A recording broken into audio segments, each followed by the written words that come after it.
আলু বেগুন দিয়ে খয়রা মাছ এইভাবে রান্না করলে ইলিশ মাছের স্বাদকেও কিন্তু হার মানাবে। অপূর্ব টেস্টি হয় খেতে এই রান্নাটা।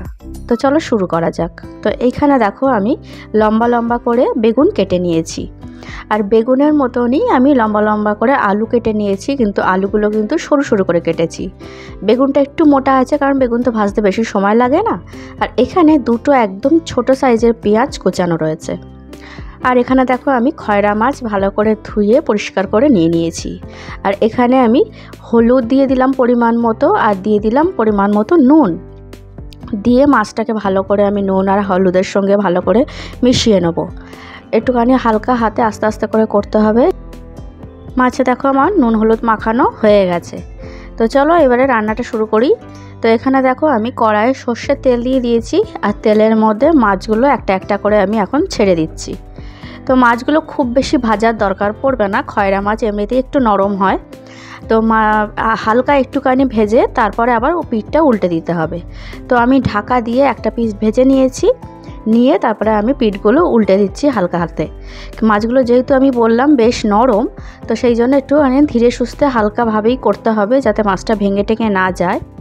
পিঠটা উল্টে আমি আবার ঢাকা দিয়ে দিলাম। এবার দিয়ে দেখো দ্বিতীয় পিঠটাও ভাজা হয়ে গেছে। এবার আমি ভাজা মাছগুলো একটা একটা করে তুলে নেব।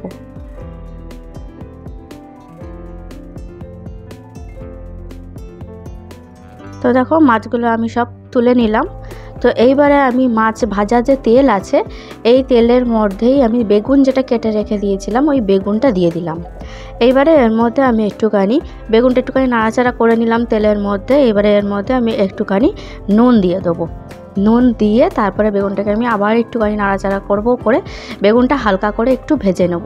আর আমি কিন্তু দেখো কড়ার একটা সাইডে বেগুনটা ভাজছি, তার কারণ বেগুন না হলে যে তেলটা আছে পুরো তেলটাই টেনে নেবে। তো সেই জন্য একটা সাইডের দিকে আমি যে তেলটা ছিল সেই তেলের মধ্যে আমি বেগুনটা ভেজে নিলাম।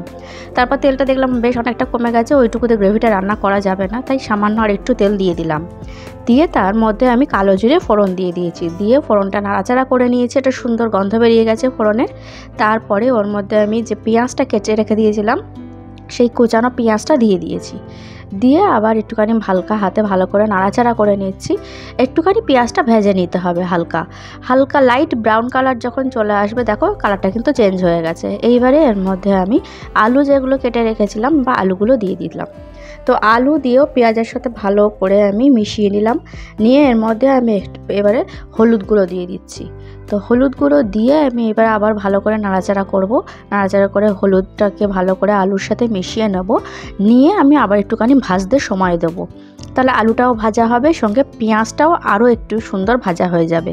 তাহলে পেঁয়াজটার যে ছাড়া ব্যাপারটা থাকে সেটা থাকবে না। তারপরে এর মধ্যে আমি একটা ছোট সাইজের টমেটো কেটে রেখে দিয়েছিলাম, তো সেই টমেটোটা দিয়ে দিলাম। দিয়ে ওর উপর দিয়ে আমি একটু নুন দিয়ে দিলাম, কারণ আলুতে তো নুন দেওয়া হয়নি। আর এখন নুনটা দিয়ে দিলাম, তাতে টমেটোটাও খুব তাড়াতাড়ি নরম হয়ে যাবে। তো ভালো করে নুনটা দিয়ে মিশিয়ে দিয়ে আমি ঢাকা দিয়ে দিলাম 2 মিনিটের জন্য। তো ঢাকা খুলে দেখো আমার টমেটোগুলো একদম নরম হয়ে গেছে। টমেটোগুলোকে একটুখানি চেপে চেপে দিচ্ছি, তাহলে টমেটোর ওই ছালগুলো উঠে আসছে। তো ছালগুলো আমি আলাদা করে আমি সব ফেলে দিচ্ছি। দিয়ে আমি টমেটোটাকে আবার ওই আলু আর পেঁয়াজের সাথে ভালো করে মিশিয়ে নিচ্ছি। নিয়ে এর মধ্যে ছোট চামচের 1 চামচ মানে 1 টিস্পুন রসুন বেটে রেখেছিলাম সেটাই দিয়ে দিলাম। আমি কিন্তু এখানে আদা ব্যবহার করিনি, শুধুমাত্র রসুনের পেস্টই দিলাম। দিয়ে আবার ভালো করে একটুখানি কষিয়ে নিচ্ছি। রসুনের কাঁচা গন্ধটা চলে যাওয়া পর্যন্ত একটুখানি কষিয়ে নিতে হবে। নিয়ে তারপর আমি গুঁড়ো মশলাগুলো দিয়ে দিচ্ছি। গুঁড়ো মশলার মধ্যে 1 টিস্পুন জিরের গুঁড়ো, 1 টিস্পুন ধনের গুঁড়ো, 1 টিস্পুন কাশ্মীরি লঙ্কার গুঁড়ো, আর সামান্য একটুখানি শুকনো লঙ্কার গুঁড়ো দিয়েছি। দিয়ে এবারে মশলাটার মধ্যে যেহেতু একদম তেল নেই, তাই একটুখানি জল দিয়ে মশলাটাকে কষিয়ে নেব। তো 2 বার করে আমি জল দেব, দিয়ে মশলাটাকে ভালো করে কষিয়ে নেব। একটুখানি সময় নিয়ে আস্তে আস্তে ধীরে সুস্থে মশলাটা কষিয়ে নিতে হবে। মশলাটা যত বেশি কষানো হবে ততই রান্নার বেশি সুন্দর টেস্ট হবে। তো এবারে মশলাটা আমার যেহেতু কষানো হয়ে গেছে, এইবারে আমি গ্রেভির জন্য পরিমাণ মতন জলটা দিয়ে দিয়েছি। জলটা দিয়ে আমি ওর মধ্যে পরিমাণ মতো নুন দিয়ে দিলাম। গ্রেভিতে যতটা নুন দরকার আমার ততটা দিয়ে দিলাম। নুন দিয়ে ভালো করে নাড়াচাড়া করে আমি 2টো কাঁচা লঙ্কা চিড়ে রেখেছিলাম সেটাও দিয়ে দিলাম। দিয়ে তারপরে আমি ভাজা মাছ আর বেগুনটাও দিয়ে দিলাম। ঝোলটা ফুটেই উঠেছিল দেখেছিলে।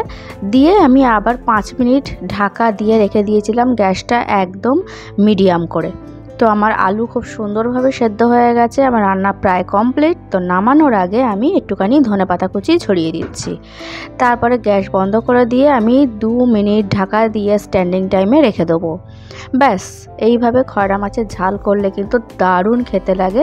আলু বেগুন দিয়ে খয়রা মাছের ঝাল আমার একদম রেডি। তো ভিডিওটা ভালো লাগলে লাইক করে দিও, আমার চ্যানেলটা সাবস্ক্রাইব করে দিও। তাহলে আজকের মতন টাটা, দেখা হবে নেক্সট।